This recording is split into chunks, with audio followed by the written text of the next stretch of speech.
Good morning, everyone, or afternoon. My name is Guðmundur Benedikt Þorsteinsson, which is why Charles had no chance of trying to pronounce my name. But my colleagues call me Good because, you know, it's easier that way for everybody involved and less embarrassing. But yeah, I'm the Global Human and Organizational Performance Lead at Tesla.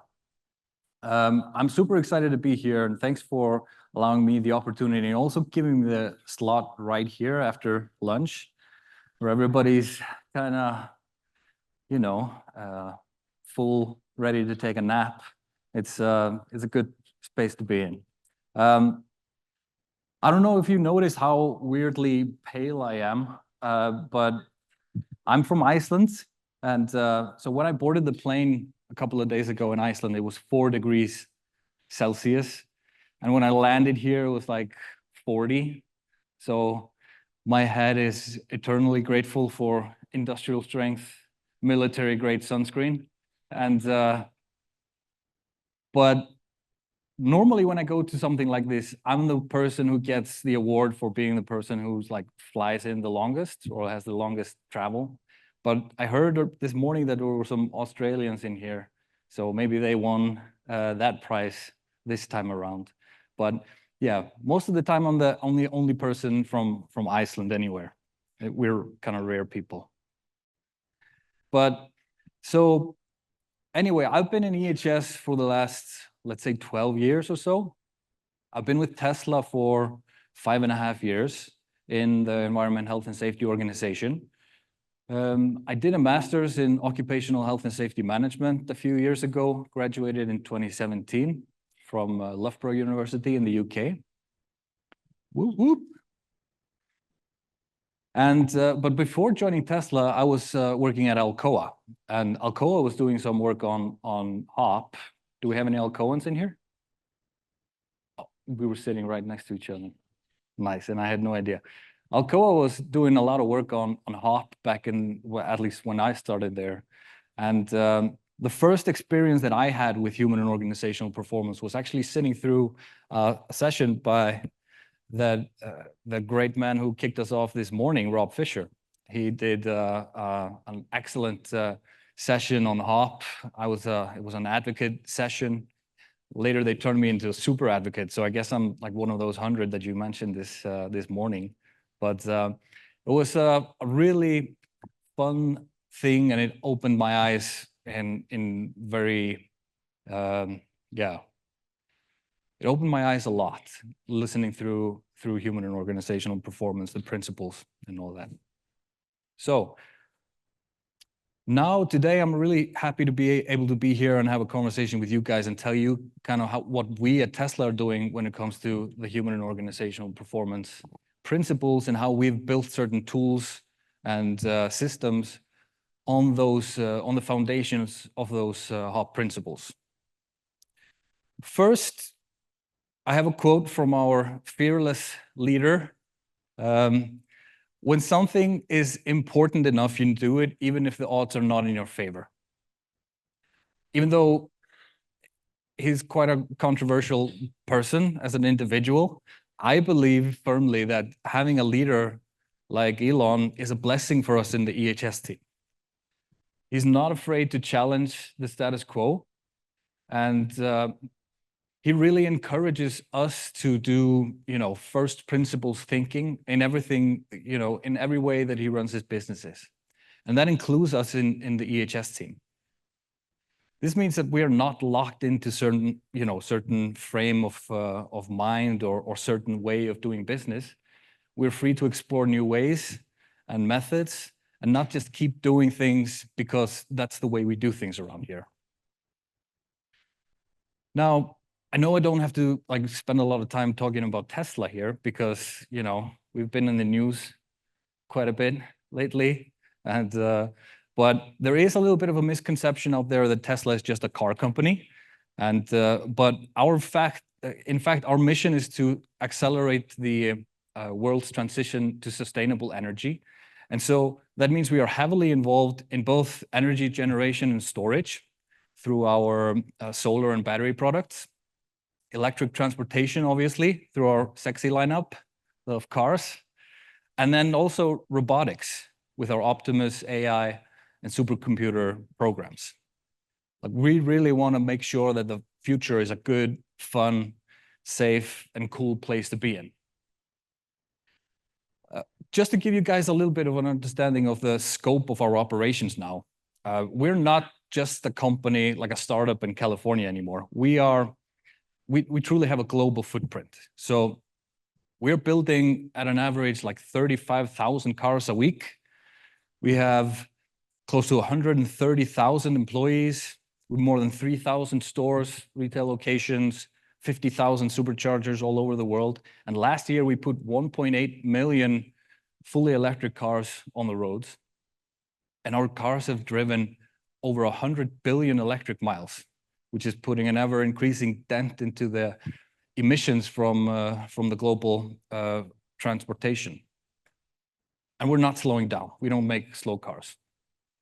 So Elon once described Tesla as a giant cybernetic collective. I don't know if you've heard that term anywhere, but that was a phrase that he used in one of his interviews about Tesla. And well, a giant cybernetic collective comprised of thousands of people, countless machines, all kinds of computers, computer systems, tools and equipment, all of these things coming together towards a common goal.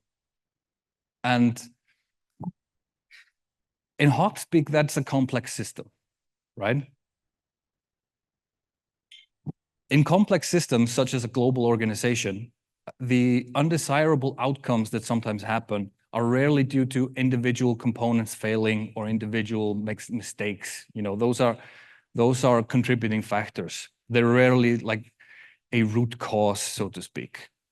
Most of the times, the undesirable outcomes come from, they materialize or come to the surface through some kind of interaction between the different parts of that system. And so that's why it's really important for us to really think about, making those contributing factors come to the surface, know about them, learn from them, and always be on the lookout for those weak signals. Now, I know I don't have to. I mean, you guys are probably all very familiar with the key concepts or principles of human and organizational performance. There are different versions out there, and this is kind of our take on them.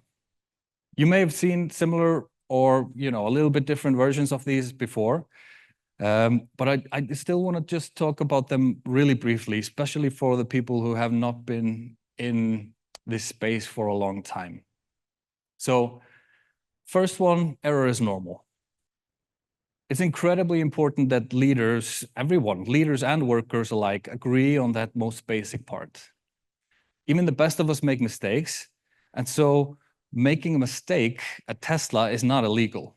The only thing that's illegal at Tesla is making a mistake and not learning from it. In fact, Elon once told us that if you're not making mistakes every once in a while, you're not innovating enough, right?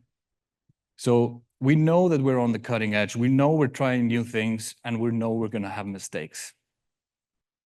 So once we understand that all of us are going to make mistakes and we accept that, the next one becomes kind of obvious, right? Blaming people for making mistakes is not going to prevent them from having mistakes again in the future, because they're still going to be human. So the only thing that's going to lead to is people not telling you about it. And that breaks your feedback loop, and you don't learn from your mistakes. And that's why it's super important for us to make sure that everybody, leaders and workers alike, understand that it's super important how people respond to failures. Responding to failures is going to be a very strong predictor of future behavior in the organization. And a big part of understanding how to respond to failures is also realizing that it's the context that drives behavior. Behavior doesn't happen in a bubble. It's always a concept that emerges out of the context that people are living in. For a company like Tesla, where we're really interested in being on the cutting edge, really interested in being, learning, innovating, moving faster than everybody else, learning and improving are essential. They are super important for us. And so we really need to do things that are conducive to learning, that help the organization learn, and not do things that are inhibiting learning or stopping learning. And the final one, the safeguards save lives, is that realization that it is really only the safeguards that keep our people safe. So these things, the Tesla's key principles of human and organizational performance, these are important to us. So we sometimes say, that your worldview, your model of the world becomes like a navigational tool. It's something that, like, the way you look at the world, the lens through which you look at that world will drive or will guide you through your problem solving or decision-making processes. So it's important to understand, and for us, these principles are the components of our worldview. Like, these are the things that we use to determine how we are solving problems in the organization. So, as I stated previously, we at Tesla, we believe that the principles of human and organizational performance are the future of EHS. And so we have integrated HOP into basically everything we do in EHS. Our organizational structure and leadership, with roles, responsibilities, and activities for leaders. We built relationships and networks of key stakeholders within all of the business channels to make sure that we are connected to every branch of the organization. We have integrated HOP principles in our documented policies and processes. We have developed global standards for how to do things like learning teams and essential safeguards, those kind of things. And we've developed a training matrix, not only for the EHS organization, but also for workers and leaders and HR, et cetera. And then finally, we've also built our EHS management tools and technology from the ground up to reflect the HOP principles. And I'm going to show you that in a little bit of detail later. But now, like I already said, I know most of you are pretty familiar with the key concepts of HOP, so I'm going to keep this really brief. But I think it's important to mention how we think about the black line and the blue line. There are two different types of work as planned and work in practice. Work as planned represented by the black line, and work in practice as represented by the blue line. Work as planned encompasses all of the things that we have written, documented for how to do work. The procedures, process flows, the service manuals, toolbox articles, laws, rules, and regulations, all of the things that describe how work should happen on a normal day. But in our experience, a day that goes 100% according to plan is incredibly rare. It rarely happens. What actually happens is somebody shows up late, or somebody's sick, we have a piece of equipment that's broken, we have a shipment that's late, we have all kinds of things happening that cause ripple effects throughout the system, and all of a sudden, work in practice is just completely different from work as planned. Traditionally speaking, people used to think about safety management in this way, like, we have a really good procedure, and if only those people would follow the procedure, everything would be good. And it's when people deviate from that procedure, that's when we have accidents. But what we are experiencing now and understanding and realizing is that the black line is just a fantasy. It doesn't really exist. It's good to have a good black line, so to kind of know what we want to achieve, but the blue line is where it's at. That's the thing that's real. And so What our challenge is now is to make sure that even when performance kind of deviates from that black line, even when people are taking shortcuts or trying to deal with a changing work environment, we still keep some safeguards in place to make sure that we don't cause fatalities and serious injuries. Those are the things that we are really concerned with right now. And so we want to be laser focused on our biggest priority, which is making sure that the stuff that can kill you doesn't. The sticky tasks, you know, we at Tesla, we've done our homework on this. We know what are the things that have the potential to cause fatalities and serious injuries in our operations. And additionally, we've defined a set of essential safeguards for each of those hazards to try to make sure that, you know, we make it a little bit easier for people to understand what it is that will actually keep them safe when they're doing tasks that exposes them to any of these life hazards. We also train our employees and our leadership to recognize the life hazards, to understand and recognize the sticky tasks that they will be performing. And we give them easy tools and supporting documents to understand what essential safeguards must be in place before they start the task through our start work check process. Now, here is where I wanted to take a really brief moment to give a shout out to a couple of the great minds behind all of this strategy at Tesla. So Lori Shelby, who some of you are familiar with, who's our vice president of EHS, and Shahika Vatan, who is until very recently was my manager and leader at Tesla as the director of Magic. They are the minds that really, you know, made all of this a reality. The HOP mindset is embedded basically into how we have developed our EHS processes, from how we design our systems and tools, for example, MyEHS and Take Charge, through how we learn from events and normal work, utilizing learning teams and the SAFE tool, to how we report events, encourage continuous improvement, and keep our workers and leaders engaged.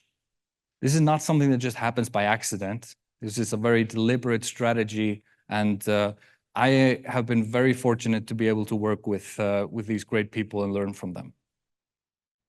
So here we go. MyEHS is kind of where it started. We decided to build a one-stop shop for EHS&S. Now, being in a company like Tesla allows us some luxuries that not all other companies have. We are very fortunate. We have some of the best software engineers like on the planet. And so we were able to develop our own EHS management system in-house, built on the foundations of those HOP principles. It has a couple of different modules. I don't know if you can see. The first one up there is Take Charge, which is our employee engagement and continuous improvement tool, where we want to really enable all of our workers to become a part of the solution. They know the things that are around them that are causing issues, causing friction in the system, and we really want to help it, make it super easy, fast, and intuitive for them to report those issues and help them get resolved before they lead to bigger problems. And we got an event module where we learn from events, we report and learn from them. Notice we don't talk about accidents or investigations because nobody likes being investigated, but most people love learning, right? Our inspection module is another feature where we have our leaders and workers and EHS people go out to the shop floor and do essential safeguard verifications, Gemba walks, ask the 5 Ds. We added the D because we're Tesla. We want to be different.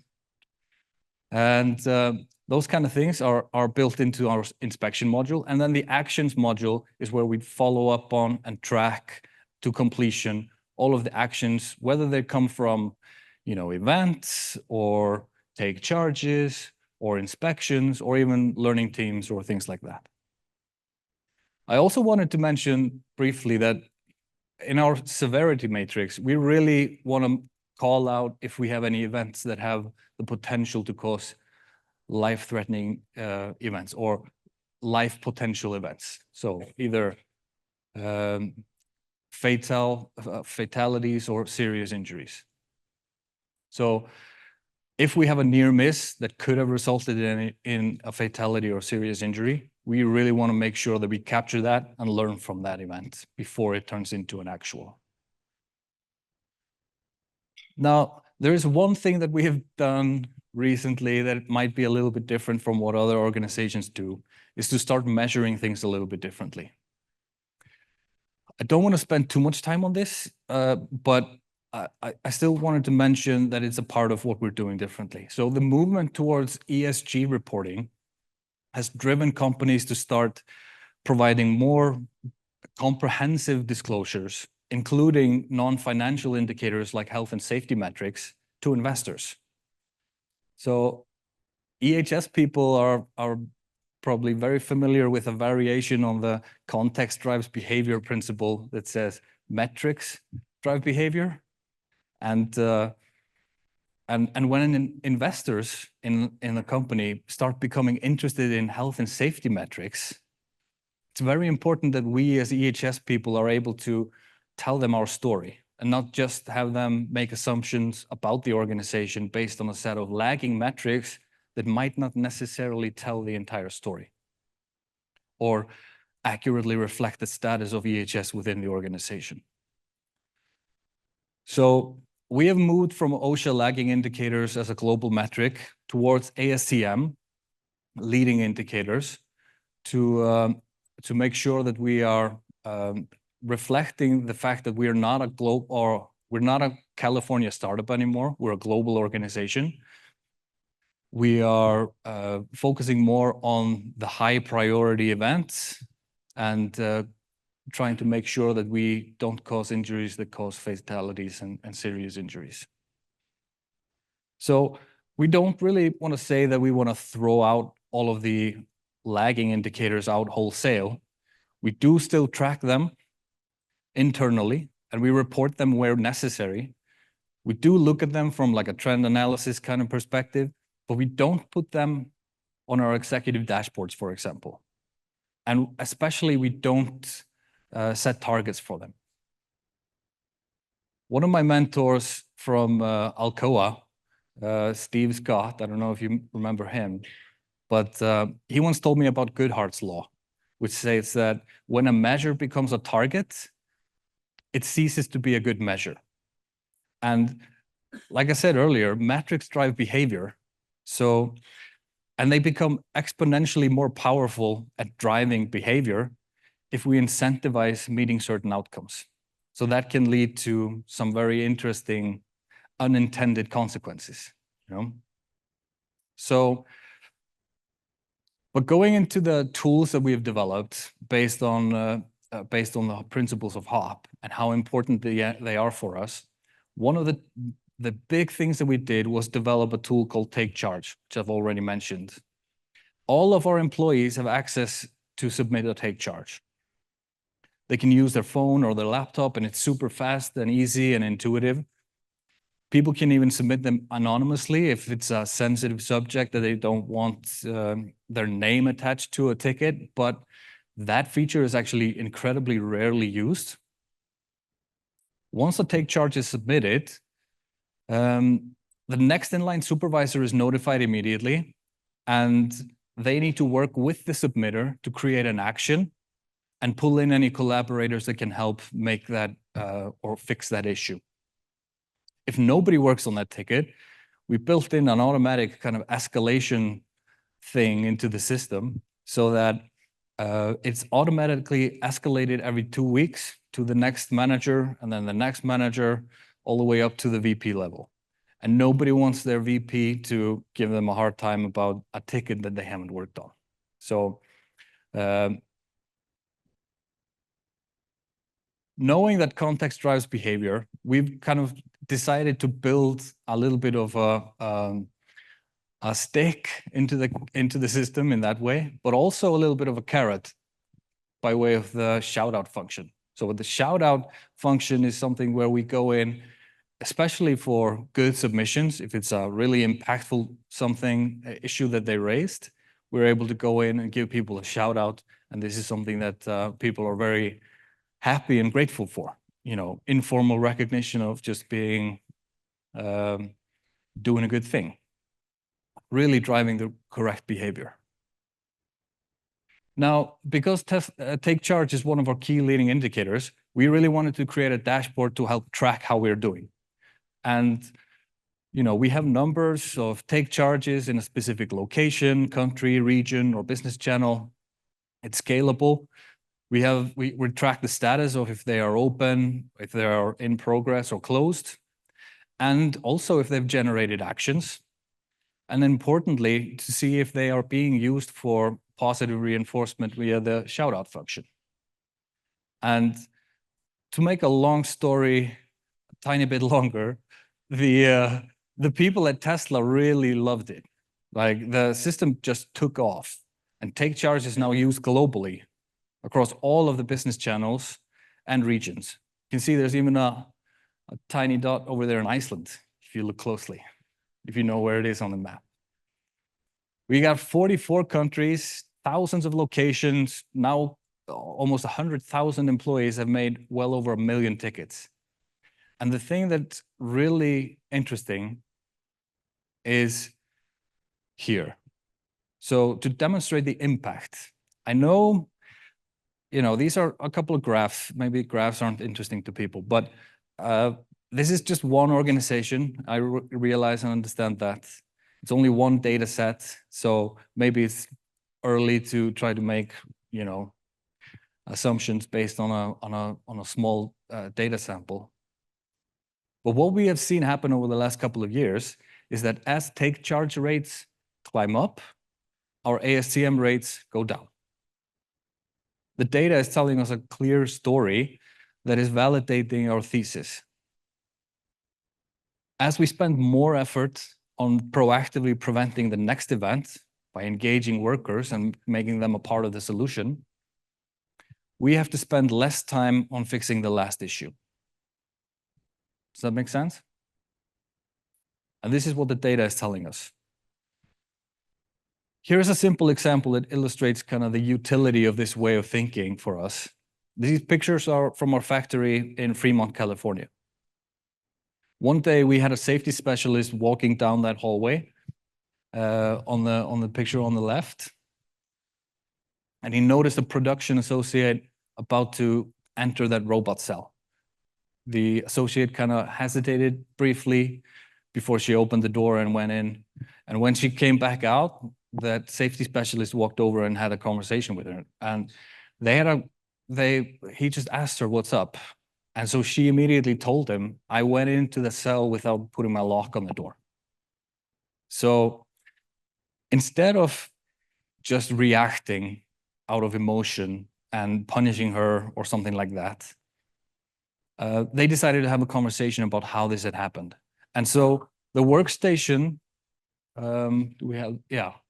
the workstation that associate was working on is right behind that white wall. Only a couple of weeks earlier, the design team had wanted to build up a nice white wall to make that area look a little bit cleaner, put some graphics on the wall, make it look cool, because this is kind of where guests come in and walk through the site. But they hadn't really spoken to the production associates. So, and what she told us was that every once in a while, a couple of times every shift actually, they needed to enter that robot cell to do like a very quick 20-second task to keep the line running. If they did it too late, the line would come to a stop. And I don't know if you know, but a production line that's making cars, like thousands of them a day, any stop is not great, right? So that day, she had just used her lock on some other piece of equipment, and instead of clamping it onto her belt, she'd put it on the table. And then she had to run over and enter that robot cell. And she only realized when she was at the door. That's why she was hesitating.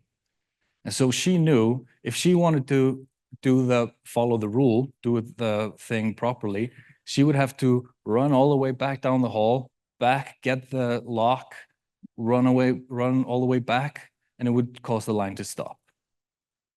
She knew that there's not a lot of risk involved in that task, because when you open the door, there are interlocks, the machines are out, they can't move unless somebody closes the door and resets the piece of equipment. So in that split second, she made the decision to just jump in, do the task, and then jump back out. She knew she wasn't following the rule, but she was more afraid of what would happen if the line would stop than what would potentially happen if she would enter that room without a lock on the door.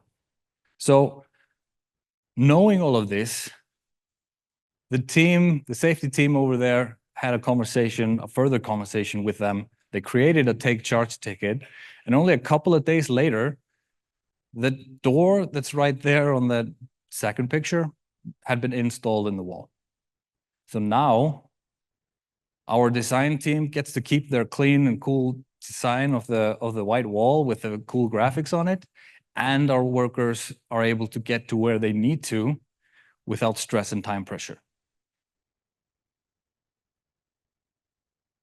So why does this work? I mean, it may sound really simple, but we really made sure to keep the HOP principles in mind when we were designing and deploying this tool. When we show workers that blame and is not really invited to the conversation, we get more engagement from both the workers and the leaders. Learning and improving are essential is a concept that's really closely aligned with our operational values as a company. As an innovative organization that's trying to be at the cutting edge, this is close to our hearts. And when we build an automatic escalation process into the tool, it's sending a clear message to workers and leaders that how they respond and follow up is important to us. We don't just say it, we mean it, and so we do it, right?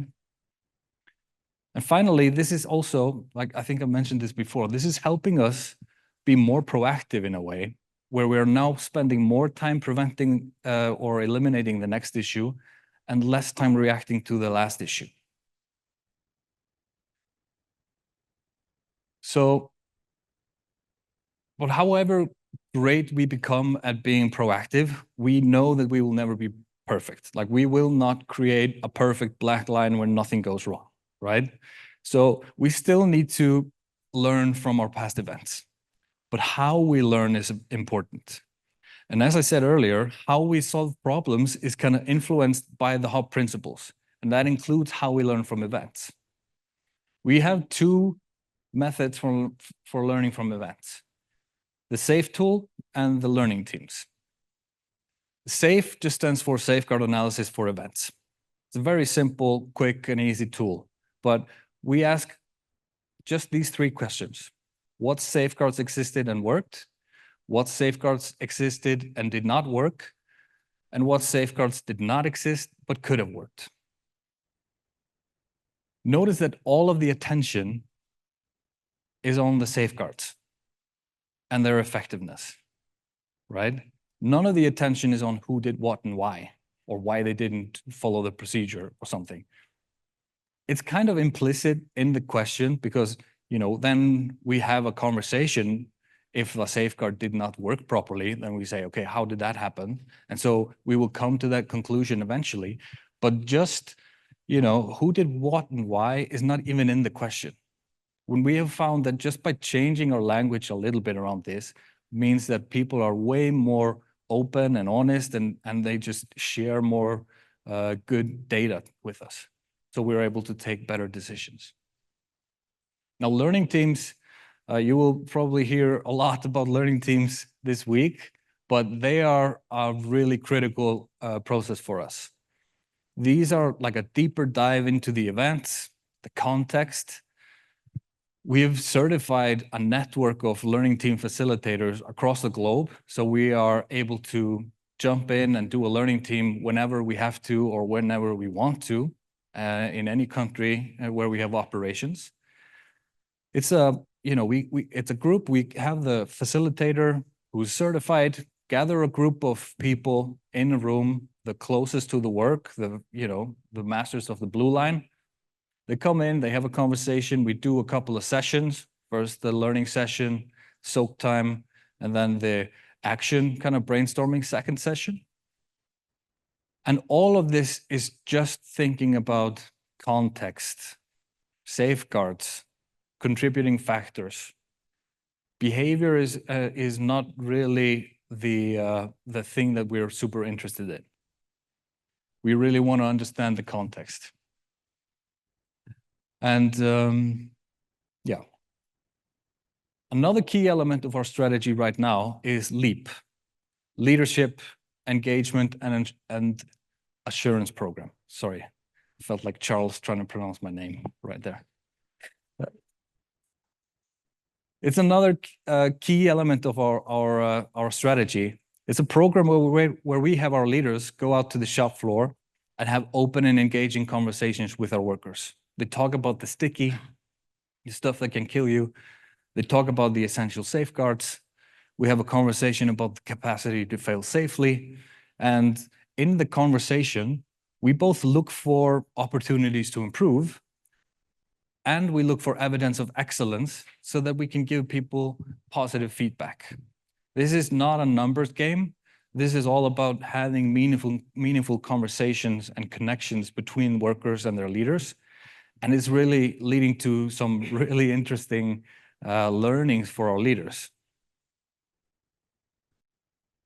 Like I said earlier, we defined a set of essential safeguards for each of the life-critical hazards, or those sticky tasks. And so now we can verify if our essential safeguards are effective and in place out in the field. This is really learning from normal work, with a focus on the things that can keep our people safe from fatalities and serious injuries. Let's say we go out and we want to inspect a task. We see someone doing a task associated with high voltage, for example. We want to know if they have the correct PPE in place and that it's in good condition. We want to know that they're wearing or using the correct tools and equipment to keep them safe from significant harm. A leader walks up to them and just asks them these questions. What's the worst thing that could happen when you're doing this task? What's your sticky? What do you have? What essential safeguards do you have in place to prevent that from happening or mitigating the outcome when that happens? And then, is that enough?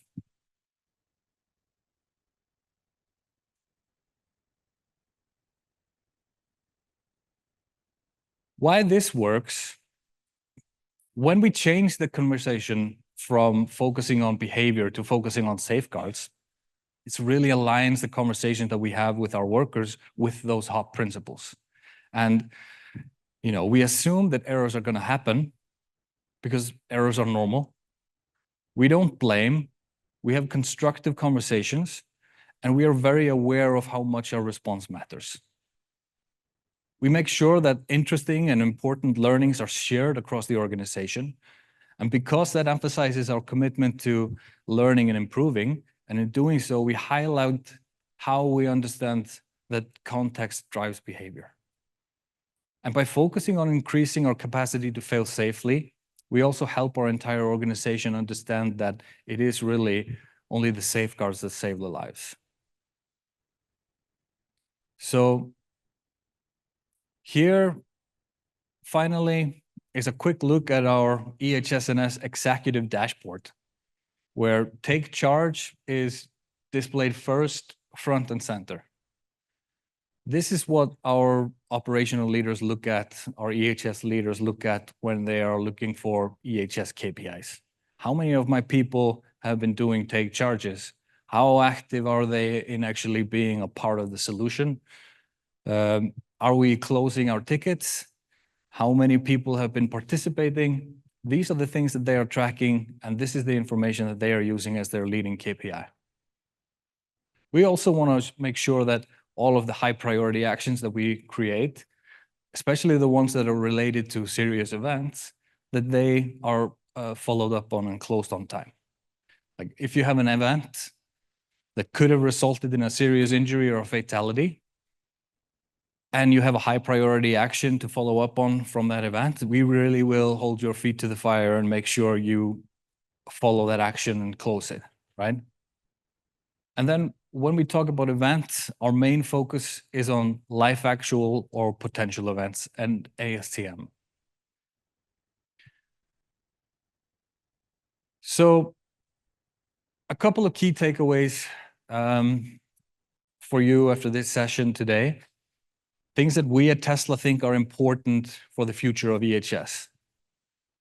The first one, insert hop-minded people into your design team so that the processes naturally align as you move along in your journey. Or make hop advocates out of the people that are already there. That's also a good idea.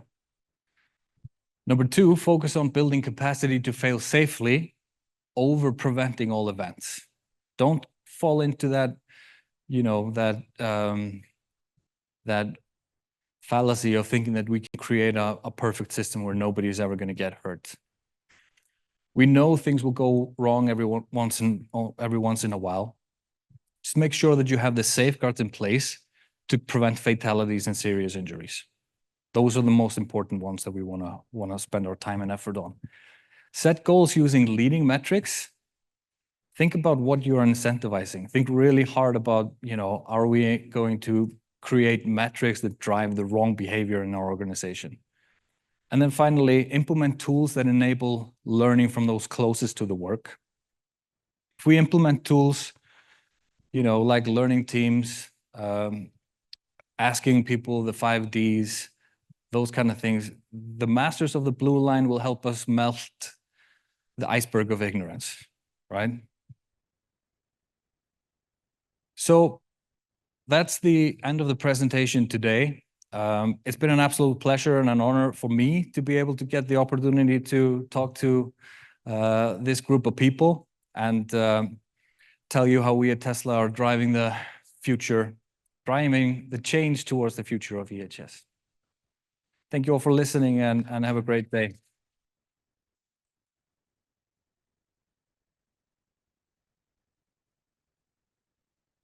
Uh-oh. Uh-oh. You ready? This ought to be something. Jack Martin, everyone. Thank you. Having been involved in many learning teams, we call them event investigations, I'm sorry. I saw you had a bullet up there that you said you would consider doing a learning team on a successful operation. Since most of our operations do result in success, I can count on one hand the number of times I've been asked to do a root cause analysis and incident investigation on a success. How well do you do that? And I challenge everyone out here. That process is available. How often do you investigate your successes? That is an excellent question. Thanks for bringing that up. So I can tell you, like in the last year and a half, I think we have done about 100 learning teams at Tesla. I think 20 of them or thereabouts were actually like successful events or successful work that we were investigating. Most of them are, stuff that we want to look at after we've had an event. But just asking better questions is critical to opening or unlocking those learnings, because there's so much to learn from even successful work. Because like how you measure success is different. Like at the end of the shift, is everything done? Like everything is where it's supposed to be, or we finished all of the work that we were supposed to be, completing this shift? That's a very narrow way of looking at success, because how you got there might be like really different from actually what the black line told you to do, right? So like asking questions like, okay, were you surprised? Did something happen today that you weren't prepared for? Or, asking those kind of different questions can really help unlock some of those learnings. Not just, did we finish the job and is nobody hurt, right?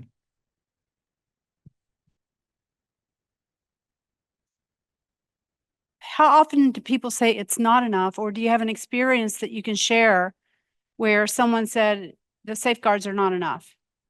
Ooh, yes. Did you hear the question? So the question was does it ever happen that people say, no, your safeguard is not enough, right?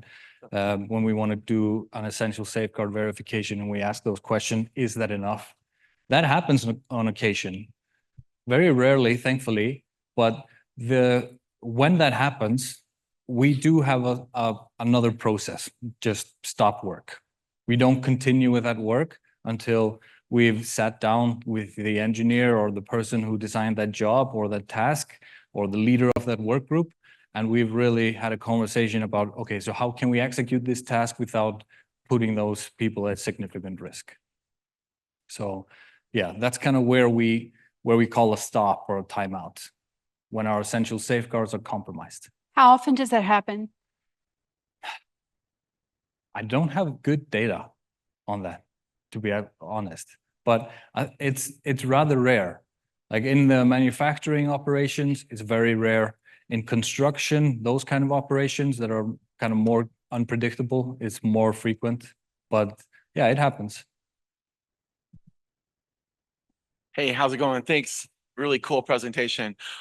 So I have a question around how you address people when people are part of the context and when they're part of the system, so to speak. And so it seems like there's this tendency to veer away from addressing the people involved in an event. But sometimes we kind of do. We got to go there and we've got to ask, well, maybe why did you make that decision, or what was involved in the reasoning behind that motivation, so that you can really dig into the psychology. And then there's of course, the error is normal. We're not going to blame you, but we kind of got to understand, what were you thinking at the time? How are you thinking about it? Because in understanding that, maybe someone else is thinking the same thing. And if we're afraid to dig in to the human side of it, then I think we might be leaving a lot on the table. But I'm not sure that that's what you are doing, but sometimes that's kind of the way this message comes across. So I thought maybe you could address that. Absolutely. That's an excellent question. When you talk about HOP, a lot of the questions or the challenges that you get from operational leaders are often about, accountability. Like, are you actually, gonna just let people do whatever they want and there's no accountability there? But I think, for us, when we approach the learning from the event with an open mind, and we tell people, hey, we want to learn with you, we create a psychologically safer work environment where they actually feel like it's okay to share, their experiences. They don't feel like there's a really big risk of them getting reprimanded or something if they know that they made an honest mistake, Of course, there are, cases where people just willfully bypass some kind of a safeguard intentionally because they only just wanted to get out of the office earlier or something like that. And there's no operational, value even in it or something like that. It's purely for personal gain or something like that. But those kind of cases are super rare. They are, but we have processes for that, of course, just the normal kind of HR processes for performance issues if people are just not performing, right? That isn't different from if people are just showing up late for work or not doing their work or having a nap somewhere in the office during night shift, or not wearing their PPE. It's a performance issue, but you can have a conversation about it and try to learn if there are actually any systemic issues at hand or if it's a personal issue with that individual. Brian's question limit has been reached and he'll give up his saber now. That's it. Thank you, Mr. Goodman. Thank you.